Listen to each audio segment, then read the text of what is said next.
শিউলি ম্যামস ক্লাসরুমে স্বাগত। আজ আমরা কিচেন থেকে ক্লাস করব। নিয়ান ইপো মিন কারি অন্ডাকান পোয়া।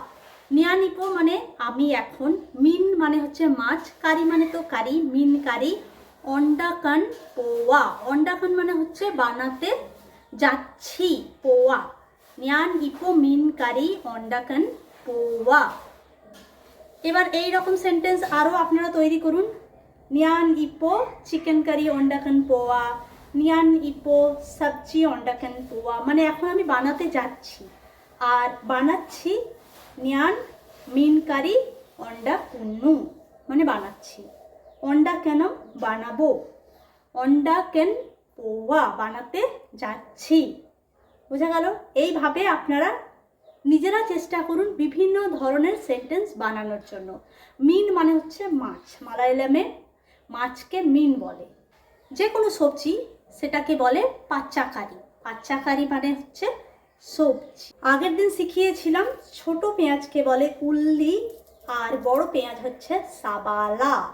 সাবালা মানে বড় পেঁয়াজ, ছোট পেঁয়াজ উল্লি। আগের দিন বলেছিলাম আদার মালায়ালাম হচ্ছে ইঞ্চি আর রসুন হচ্ছে বেলেতুল্লি। বেলেতুল্লি মানে হচ্ছে রসুন আর ইঞ্জি মানে হচ্ছে আদা।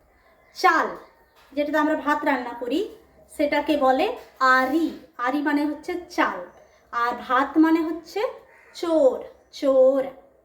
যে কোনো পাউডারকে বলে পড়ি।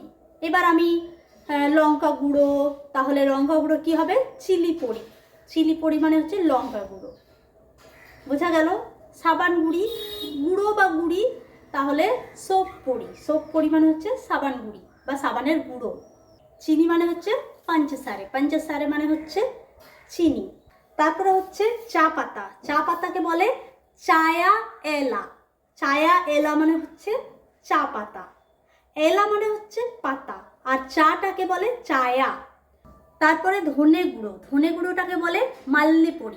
মাল্লি পড়ি মানে হচ্ছে ধনে গুঁড়ো। পড়ি মানে পাউডার, এটা মনে রাখবেন।